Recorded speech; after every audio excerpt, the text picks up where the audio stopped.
Les damos la más cordial bienvenida, Juan de Dios, invitado constante de nuestras mesas de análisis aquí en la llave maestra de negocios, a Gabriel Aranda y a Humberto Espinosa. De igual manera, amigos frecuentes del análisis que tenemos en este programa. Y hoy vamos a analizar algo bastante relevante e importante que está pasando, que es el decreto por el cual ya se reformaron, se adicionaron y se derogaron diversos artículos que tienen que ver con el tema de la subcontratación laboral, o lo que conocemos con un tópico más urbano, el outsourcing. Y primeramente, quiero empezar contigo, Gabriel, en la parte laboral, en la parte de la Ley Federal del Trabajo. ¿Hay cambios importantes? Sí, así es, estimado Iván, buenas tardes. Bueno, buenos días, buenas tardes. Espero que se encuentren muy bien. Sí, efectivamente, comenzamos, de hecho, la parte medular, digamos así, que el fondo de esta reforma lo tenemos en la Ley Federal de Trabajo. Tenemos diversos artículos que se derogaron. Recordar que el tema del outsourcing como tal, lo que nosotros consideramos como outsourcing, el anglicismo conocido como outsourcing ya está prohibido en la ley. Ahora se conoce como régimen de subcontratación de servicios especializados. Es decir, aquí lo principal de esta reforma es que ya está prohibido como tal el régimen de subcontratación a secas.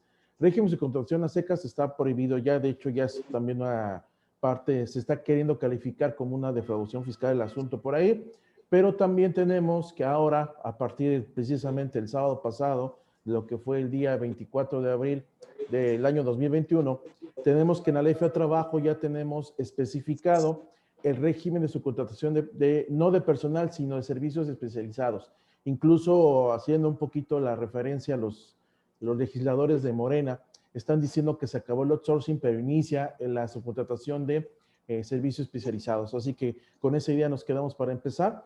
En ese caso, se eliminaron, recuerda que con la reforma 2012, la reforma del señor Peña Nieto, bueno, no del señor Peña Nieto, sino Felipe Calderón, y que ya implementó el señor Peña Nieto, estábamos los artículos 15A, 15B, 15C, 15D, hasta la E. Esos artículos fueron derogados, ya no existe más de esta parte.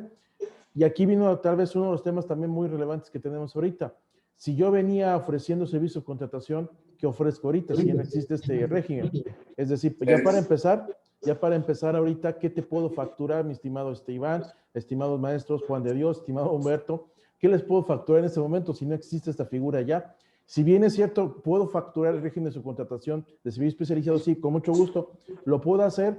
Sin embargo, hay que revisar el artículo 12 y 13 de esta nueva reforma, el 12 y 13 de la Ley de Trabajo, donde me obligan a que si yo quiero ofrecer servicios de subcontratación de servicios especializados, debo tener un permiso, una autorización por parte de Trabajo y Previsión Social, que este permiso de autorización es necesario esperarme cuando menos 30 días desde el sábado pasado, 30 días para poder ver las reglas del juego. Sin ese permiso yo no puedo actuar como tal, porque si llego a querer facturar, llego a actuar algo así, va a ser, insisto, desde una conducta antijurídica, en tema penal, hasta una posible no deducción de todos estos servicios, estimado Iván.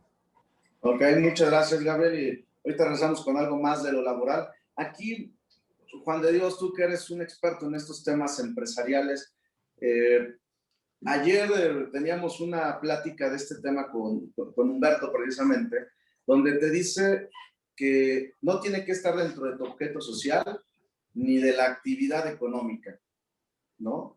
Prácticamente es algo muy amplio, ¿no? Y complicado de definir. Sí, efectivamente, Iván, como bien señalas, pues anteriormente era una práctica común en las empresas que tuviéramos un objeto social muy amplio que permitiera hacer múltiples cosas, y normalmente el primer párrafo o el segundo párrafo o incisos es donde veías la parte principal del negocio o de la actividad económica. Hoy esta reforma, entre otras cosas, nos hace revisar los estatutos de nuestras sociedades, particularmente lo que tiene que ver con el objeto social, pero que ahora tal pareciera que debemos de hacerlo al revés. Ahora tenemos que cerrarlo, porque si lo dejas tan amplio y en tu objeto social, como es típico, por ejemplo, tienes la posibilidad de prestar servicios de contabilidad, de auditoría, cualquier revisión, pero eres una empresa comercial y es típico que eso se agregara en los estatutos, pues hoy eso casi te estaría limitando a que tú pudieras tener un servicio de outsourcing especializado en materia contable o fiscal, porque en tu objeto social sí está incluido. Digo, me estoy yendo a un ejemplo extremo, pero es a lo que nos están empujando, porque efectivamente las actividades que se puedan seguir contratando en un outsourcing, ya sea de servicios comunes o de carácter especializado, no deben de corresponder ni con tu objeto social ni con tu actividad económica principal. Aquí, gracias, Juan de Dios. Aquí, Humberto, en este tema se abre, como ya lo dijo Juan de Dios, corregimos el objeto social, pero encontramos la confrontación con la actividad económica, ¿no? Exacto, el punto que toca Juan de Dios creo que es el más delicado y el más riesgoso, porque finalmente no debemos de perder de vista que lo que estuvimos platicando ayer en la tarde, la interpretación que se debe dar a la norma era, o cuál fue la intención del legislador, y fue abatir determinadas prácticas que lesionaban derechos de los trabajadores. El problema es que ahorita vuelven a aplicar una política de criminalizar, en este caso al patrón o al contribuyente que está ejecutando determinadas conductas que son indispensables o necesarias para operar. En algún momento en la Corte determinaron, cuando fue el tema de las deducciones estructurales, que había gastos que, aunque no estuvieran íntimamente relacionados con tu objeto social, tenían que considerarse desde una óptica amplia de que la actividad o la actividad económica que realiza una entidad no se puede ceñir únicamente a lo que establece su objeto social o a su actividad preponderante. El problema es que no debemos de perder de vista que el operador de la norma, que en este caso va a ser un inspector de la Secretaría del Trabajo, un auditor del Instituto Mexicano del Seguro Social o un auditor del SAT, nos pone en una situación de amplísimo riesgo, Iván, porque finalmente la línea es muy delgada entre cuál es actividad preponderante y cuál es el objeto social de nuestra sociedad. Ahora, ahí, si lo traspolamos a un tema estrictamente mercantil, incluso o comercial, podría haber un riesgo de que se nulificaran actos porque no están específicamente delimitados en tu objeto social. Entonces, si llegamos a una conclusión de esta interpretación que se va a ir dando a lo largo de los próximos, yo creo que 3 a 5 años, vamos a tener una incertidumbre severa porque no vamos a poder delimitar objeto social, actividad preponderante, pero lo principal es que le satisfaga al operador de la norma, que en este caso son personas, inspectores de la Secretaría del Trabajo o en su defecto auditores del SAT o del IMSS. Sí, que también es importante decir, los que quedan habilitados, ¿no? Secretaría del Trabajo, IMSS y SAT para poder revisar el tema, ¿no? En las empresas. Exacto. Aquí me regreso contigo, Gabriel, un tema que ha estado en polémica desde la presentación de la reforma hasta ahorita que salió publicado el decreto, el tema de la PTU. ¿Cómo lo debemos de entender? Y te voy a comentar, para mí la parte esa donde se le agrega el primer párrafo del 127 que dice que la PTU que aquí se menciona es la que se menciona en la Constitución, puede dar un giro total a la lectura de este artículo. Sí, por supuesto. De hecho, las organizaciones sindicales y demás, confederaciones de trabajadores, obviamente no se han establecido todavía, porque en cuando se comience a repartir esta parte, cuando se comience a remeter esta parte, yo considero que sí, muy posiblemente tengamos un problema ahí. Sobre todo por eso, yo lo puedo resumir en una frase muy mexicana: por justos pagan pecadores, ¿no? O sea, realmente, como fue el tema que fue el punto de quiebre de que dio el gobierno federal para que los empresarios aceptaran esta reforma en materia de outsourcing, el tema de la PTU, yo sinceramente no tenía por qué tocarlo, pero bueno, entonces ahora va a pasar de que a todas las empresas, no nada más es empresas de subcontratación, servicios especializados, sino en general todas las empresas que tengan una utilidad, evidentemente les va a afectar. Y sobre todo tomando en cuenta, mi estimado Iván, temas llamadas pymes, empresas llamadas pymes que muy posiblemente no tengan una base para esta situación, ahora les va a afectar en el sentido de que tienen que repartir cuando menos una parte. Ya se puso una parte fija con ese artículo 127 que comenta, estimado Iván. Sí, es correcto. Juan de Dios, como Coparmex, ¿esto cómo lo ven? ¿Cómo lo pudieron analizar? Bueno, mira, en realidad lo que tenemos ahorita pues es una gran indefinición, porque como bien señaló Gabriel, a partir del sábado empiezan a correr 30 días en los que vamos a ver cuáles son los criterios con los que se va a identificar lo que se entienda como servicios especializados. Pero de origen, la postura de Coparmex es de reconocer que a través del diálogo se logró atemperar una disposición que parecía absolutamente negativa, que iba en contra de la competitividad del país, que afectaba el atractivo, la inversión y que desde luego trajo aparejadas muchas quejas de empresas internacionales, de transnacionales, que afecta su operación. Entonces, esta postura que teníamos en diciembre del año pasado, en el cual había una prohibición absoluta para el manejo del outsourcing, pues resultaba absurda.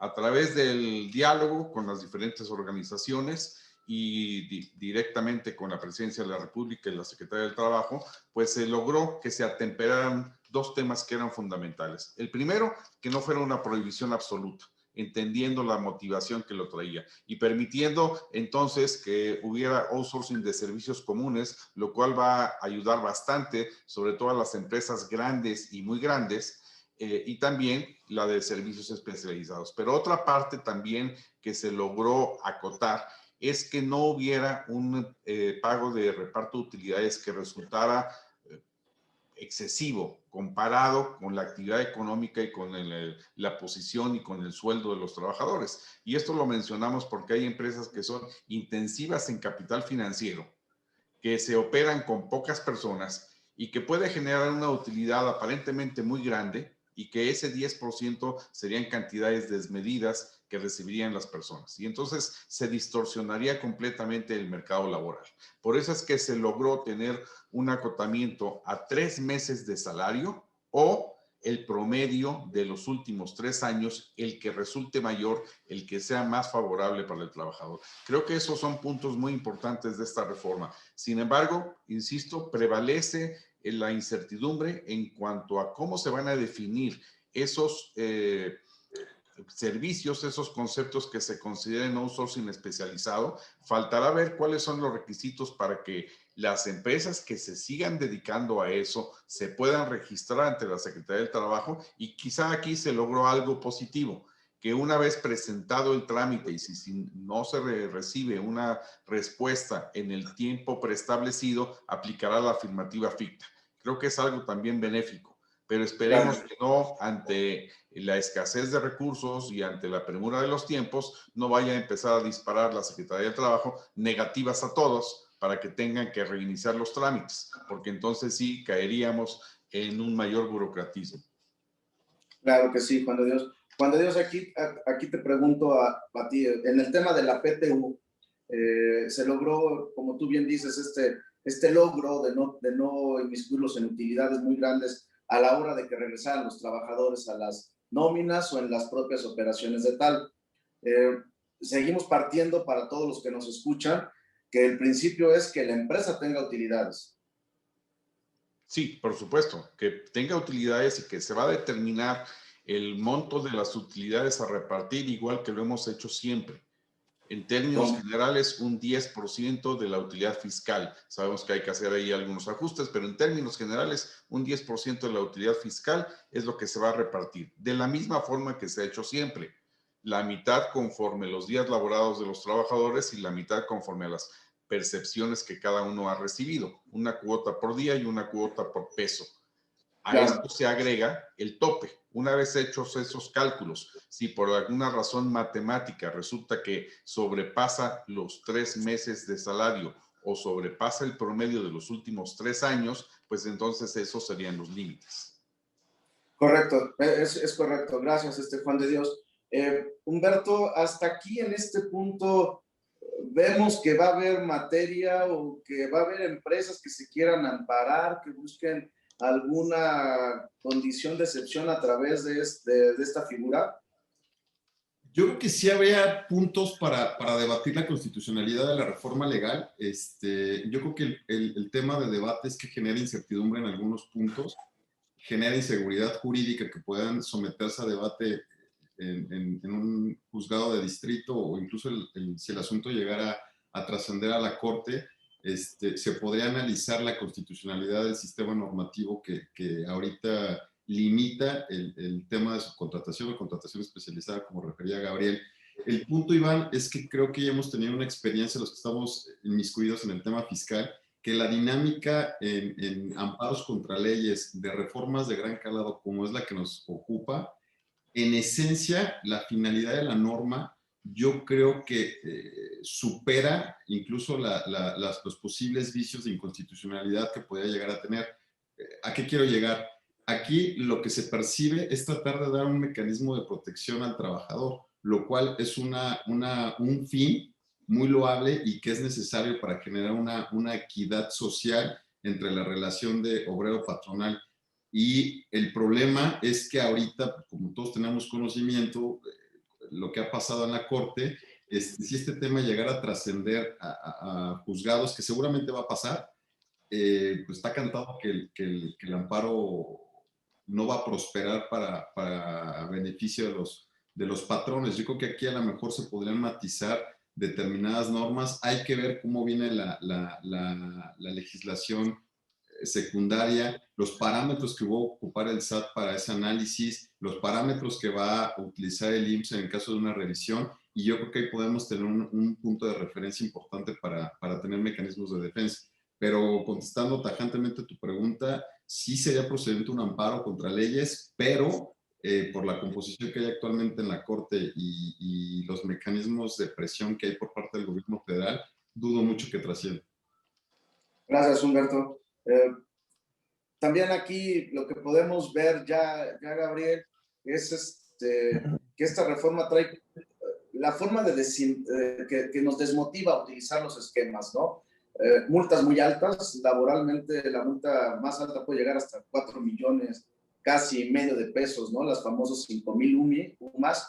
Entonces creo que se busca parte, más ya los requisitos de impuesto de la renta, de IVA, del código, a la limitación a la deducción, sí es desmotivar, ¿no? Y tener mucho cuidado.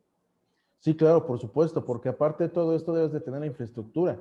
O sea, de por sí, ya siendo una empresa outsourcing que cumplía, una empresa que sí estaba dentro de los estándares correctos, ahora tienes que agregarle que tienes que adecuarte a todo esto, desde crear nuevas empresas, por ejemplo, para el tema de servicios especializados, desde obviamente modificar, por supuesto, que tu primera obligación como empresa es, en este caso, adecuar tus estatutos sociales, tu actividad preponderante que es de tener, también revisar, porque ahora tienes que revisar también que las empresas que ofrecen servicio también no lo tengan.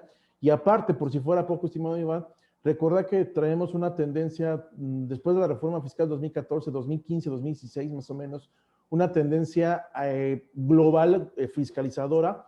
Tan es así que también no se nos puede olvidar que cuando entró la administración pública que estamos en este momento, nos está gobernando a México, se hubo una modificación a la Ley Orgánica de Administración Pública Federal, donde se le da facultades a la Secretaría de Trabajo y Previsión Social en materia un poquito fiscal. No tanto, obviamente, para recaudar impuestos federales, pero sí para revisar el tema de nómina respecto al cumplimiento de obligaciones fiscales.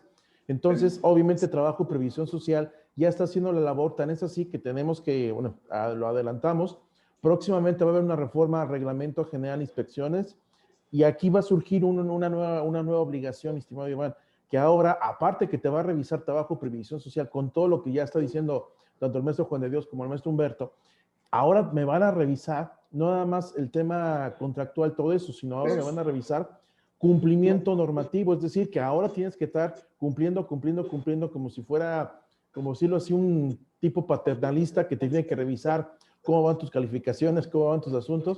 Entonces ya te van a, en este caso, Trabajo, Previsión Social, te va a estar acompañando en que estés cumpliendo constantemente con sus obligaciones. Entonces se va a poner mucho más interesante, sobre todo para los asesores de negocios, se va a poner mucho más interesante porque ahora, si bien es cierto, necesito fiscalistas, necesito corporativistas, ahora también el laboralista va a estar en este caso muy, muy demandado porque también me van a revisar esa parte también. Entonces necesito, si así como una reforma en materia de servicios especializados, ahora necesito allegarme de personal especializado en diversas áreas para esta parte, y aquí precisamente el tema que comentabas, sistema de Iván, el costo que va a tener esto, porque ahora tengo que agrupar, tengo que hacerme llegar diversos especialistas en el tema.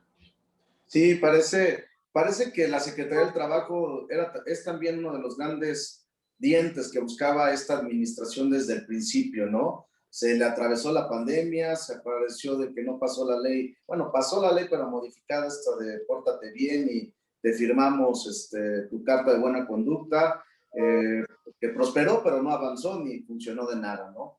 Juan de Dios, aquí algo importante de poderlo conceptualizar es que se suma en el Código Fiscal de la Federación al artículo 108 el tema de que si yo contrato indebidamente un servicio que no es de lo permitido, se convierte en un delito fiscal ya hoy día. Es correcto, viene a ser parte de la criminalización de la actividad económica legal, porque lo que vemos es que justamente a quienes están registrados, a quienes cumplen con la presentación de sus declaraciones, se le trata de la misma manera que a los criminales que se dedican al lavado de dinero, al narcotráfico, a las factureras. Hay que entender que el outsourcing siempre ha existido, el outsourcing bueno y el outsourcing malo. Y lamentablemente las modificaciones que se han hecho en años recientes al Código Fiscal, pues viene a traer una criminalización de la actividad económica legítima. Eso lo vemos con suma preocupación, sobre todo cuando no hay parámetros claros de cómo se va a operar. Es decir, se dio un plazo para que a partir de que tengamos los lineamientos, todavía va a haber 90 días para la implementación de la mayor parte de las disposiciones. Sin embargo, lo que tenemos aquí es que mientras no salgan esas disposiciones, no puedes actuar en consecuencia. Si tienes un pequeño grupo de empresas, 4 o 5 empresas, o tienes 30 razones sociales, ¿por dónde empiezas? En teoría, vas a poder mantener los servicios comunes para todas esas empresas. En teoría, vas a tener servicios especializados. Y diría un ejemplo muy sencillo. Nadie va a discutir el tema de una empresa de seguridad que le da servicio a una empresa de comercialización o a una industria. Claramente es un servicio especializado. Pero luego vendrá el tema de la limpieza, pero luego vendrá el tema de técnicos en computación, o vendrá el tema de programadores, o vendrá el tema de muchísimas otras actividades que ya quedará, como decían los compañeros, a criterio de la autoridad, considerar que sí lo puedes manejar para outsourcing o que no lo puedes manejar para outsourcing, independientemente de que estés cumpliendo con todas tus obligaciones fiscales. Es más, en algunos grupos empresariales se está viendo cómo dentro de un outsourcing interno, de cualquier manera, garantizarle a los empleados un pago mínimo de reparto de utilidades, porque sería la única forma de blindar ante una revisión. Es decir, oye, tú estás manejando un outsourcing interno, pero en mi opinión no deberías de hacerlo. Bueno, ¿cuál sería la afectación? Pues la afectación sería que no le estás dando a los trabajadores la PTU que le corresponde. ¿Cuál sería la vacuna? Bueno, te voy a dar, llámale gratificación, llámale reparto de utilidades, lo que sea, serían 3 meses de salario para que no hubiera ningún perjuicio a ninguna de las partes.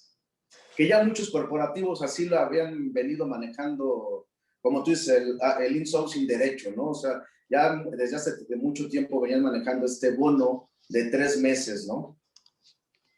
Así es correcto. Aquí, Humberto, empezamos en el Código Fiscal de la Federación con un artículo que se adiciona y que menciona que, si tú no, que no va a ser deducible lo contratado como servicios de subcontratación que tengan que ver con el objeto social o con la actividad económica. Sin embargo, de repente remata y dice, salvo se tenga el registro ante la Secretaría del Trabajo y Previsión Social. Este registro va a ser el eje más importante, ¿no? Para poder subcontratar. Exacto, va a ser el factor determinante en donde finalmente convergen las facultades de 3 autoridades, el SAT, el IMSS y la Secretaría del Trabajo.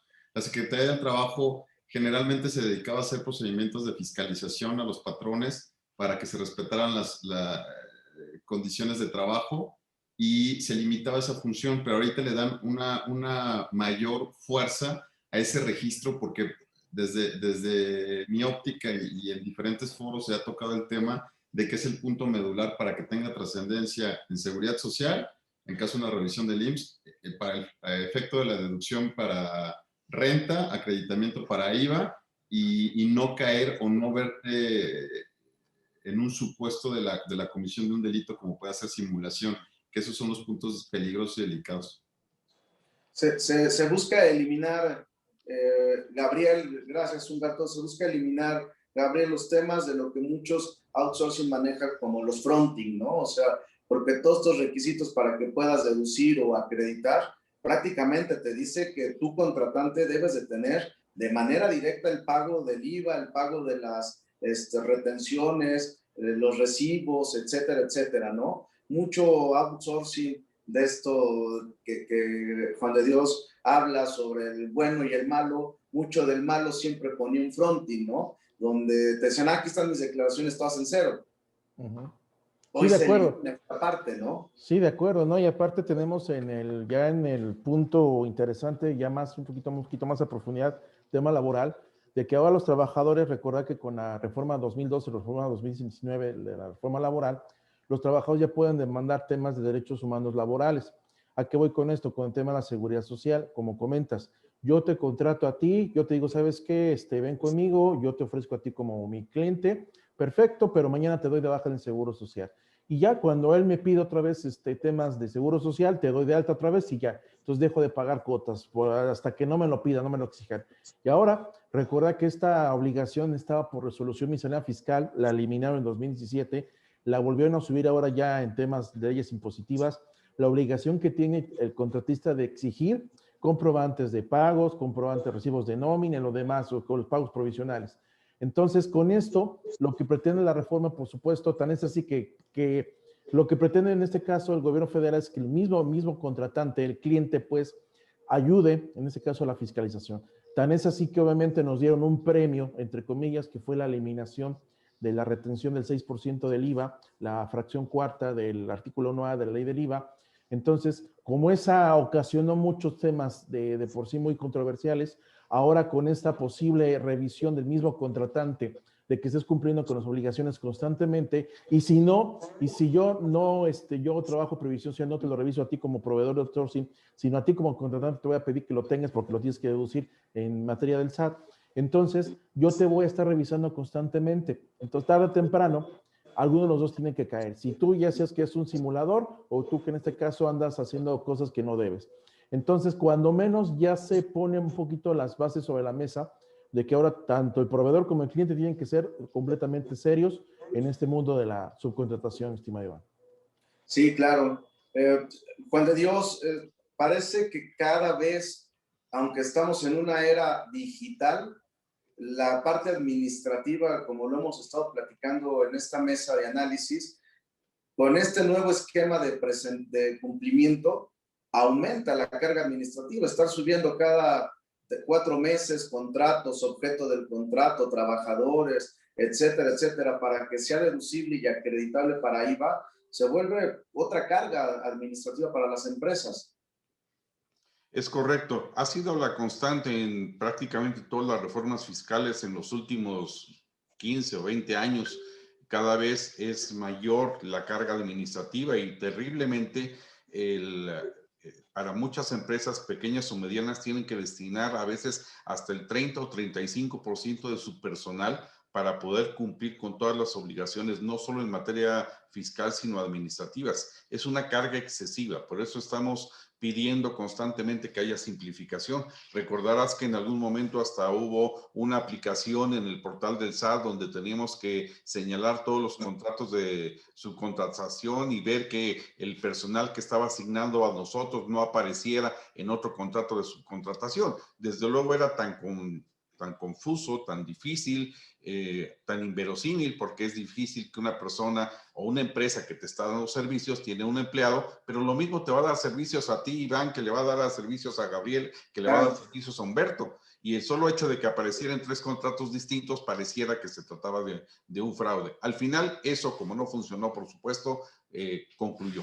Y yo me acuerdo cómo presumían en aquel entonces, porque tuvimos una reunión con los técnicos que elaboraron ese perfil y estaban muy orgullosos de esa herramienta que habían diseñado. Y pues algunos compañeros que estaban por ahí habían sido muy amables con ellos y les decía pues que gracias por la labor que estaban realizando. Y yo fui muy crítico porque les dije, gracias por complicarnos la vida. Porque lo único que están haciendo es quitarnos tiempo productivo en las empresas. En lugar de estar viendo cómo crecer tu empresa, cómo vender más, cómo prestar mejores servicios, pierdes el tiempo internamente en una cantidad de reportes que además si te equivocas, como decíamos hace rato, te están criminalizando. Sí, Claro. tal pareciera que este es un régimen que está en contra de la libre empresa, que sigue creyendo en el estatismo, cuando al final de cuentas el estatismo ya demostró históricamente su fracaso.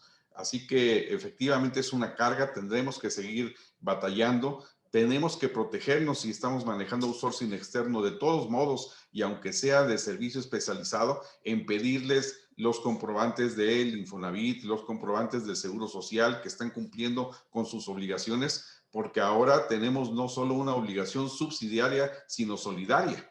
Es decir, que le pueden ir a cobrar a él o a nosotros cualquier diferencia que haya. Y es lo que decía ahorita precisamente Gabriel, nos estamos convirtiendo en auditores de quienes nos están prestando servicios, si es que queremos nosotros evitar problemas con el fisco en adelante. Sí, es correcto, Juan de Dios.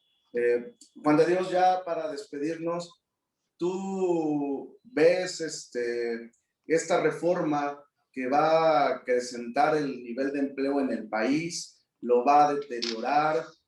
Contrataciones, aumentos de sueldo, algo positivo, y tus conclusiones y recomendaciones, Juan de Dios. Con todo gusto. Mira, creo que la parte positiva es que sí se combate una práctica indebida en donde había pues ciertos abusos, pero no por la generalidad de las empresas. Había quienes abusaban y creemos que lo correcto era haber perseguido y castigado a quienes hacían las cosas mal. En cuanto a que puede reflejarse en un ingreso adicional a algunos trabajadores que estaban en el esquema del outsourcing, que se veían impedidos de tener un reparto de utilidades y que hoy lo puedan tener, creo que eso es un beneficio. Pero también al mismo tiempo vemos un grave perjuicio a la competitividad de las empresas y no vemos que esta reforma vaya a traer aparejado un incremento en la creación del empleo. Todo lo contrario, lo que vemos es que va a abonar a que haya un replanteamiento de las plantillas necesarias dentro de las empresas y probablemente ocasione recortes adicionales. No hemos recuperado todavía el 1.300.000 empleos que se perdieron con la pandemia desde hace un año. Apenas vamos por ahí de 350 a 400.000 y estamos viendo que en el primer trimestre la economía va a crecer un 0%, es decir, no hubo crecimiento. Y aún a pesar de estas señales negativas de que la economía no está evolucionando como debe de ser, estamos metiendo cargas adicionales que van a desincentivar la inversión y la generación de empleo. No solo respecto de los que ya están ahorita, Iván, sino que tenemos más de 1 millón de jóvenes que se incorporan cada año a la vida productiva y que hoy no tienen fuentes suficientes de empleo. Hacia allá deberíamos de estar trabajando, no en estar complicando la vida de las empresas. Correcto, Juan de Dios. Muchas gracias por tu tiempo y tus comentarios a esta mesa de análisis. Gracias, Juan de Dios.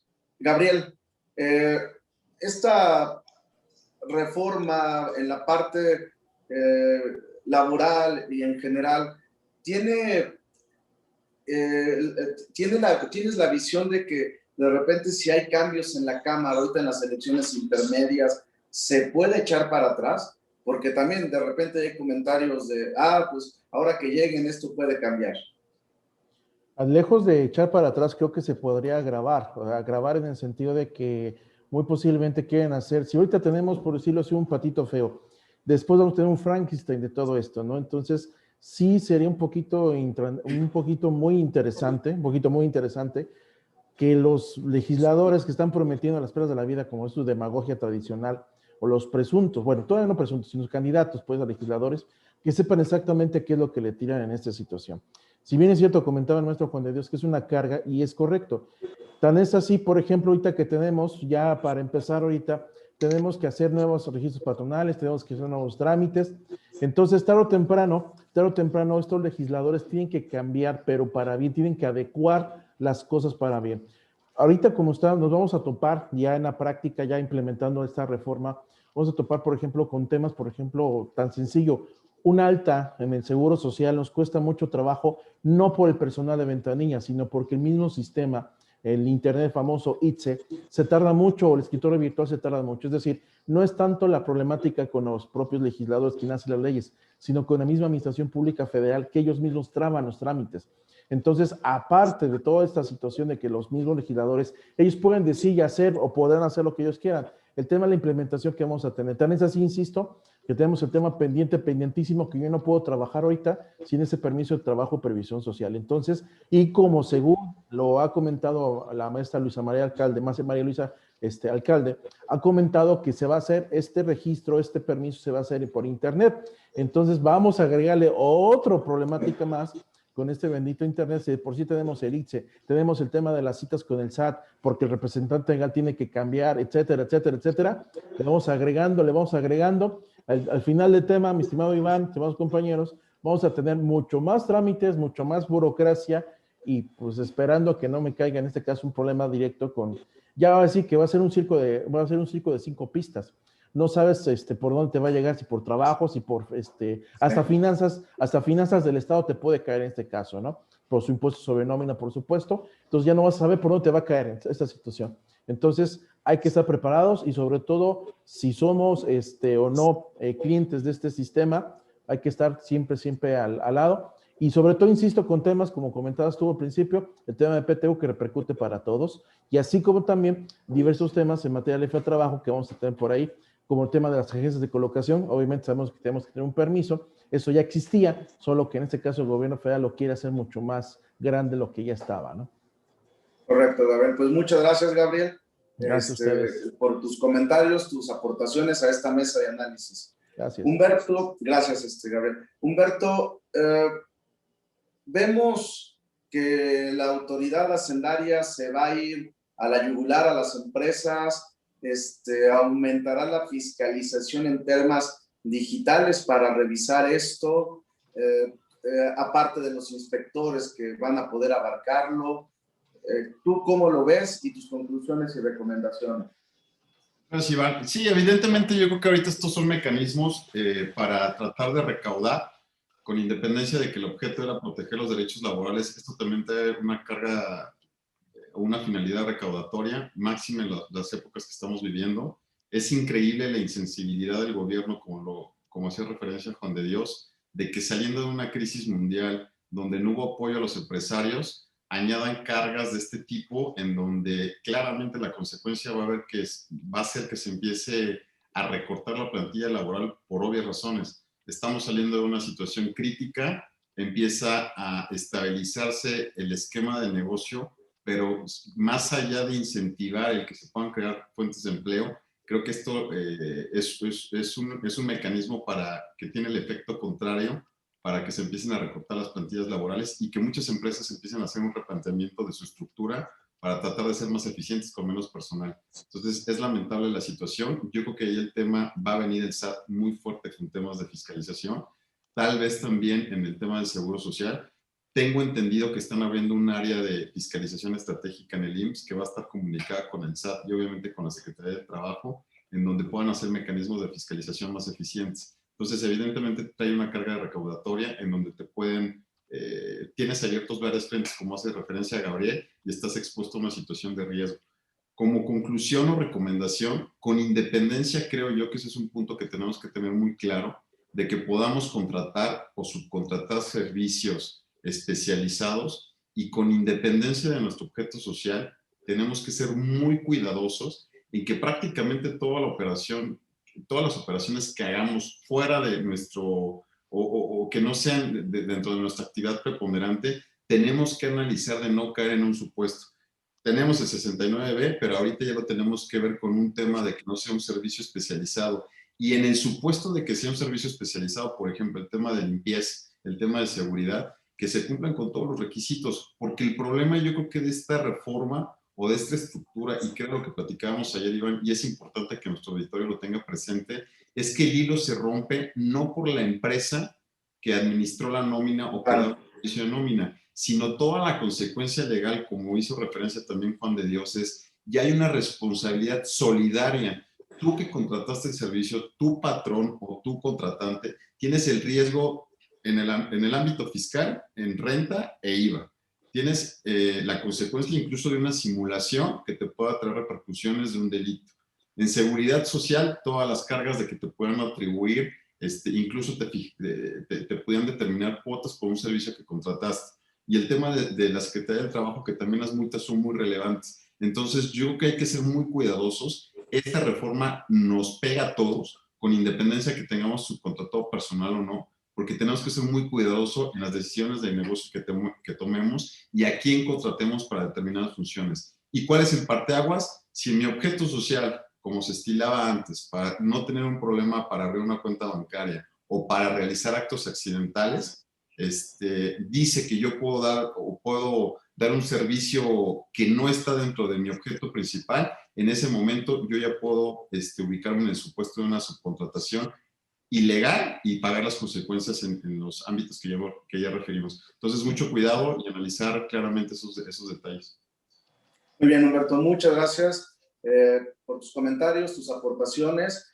Nuevamente, Juan de Dios, Gabriel, Humberto, muchas por su tiempo y espacio. Creo que pudimos darle una idea o clarificar un poco lo que es esta reforma. Creo que dudas habrá y surgirán mucho más, y esperemos que también en la práctica la autoridad vaya montando mejor esta ley para un mejor entendimiento y una aplicabilidad correcta. Muchas gracias a los tres y espero saludarlos pronto nuevamente aquí en la llave maestra de negocios. Hasta luego. Gracias, Iván. Gracias, Iván. Gracias, Gabriel. Un gusto. Un abrazo. Buenas tardes.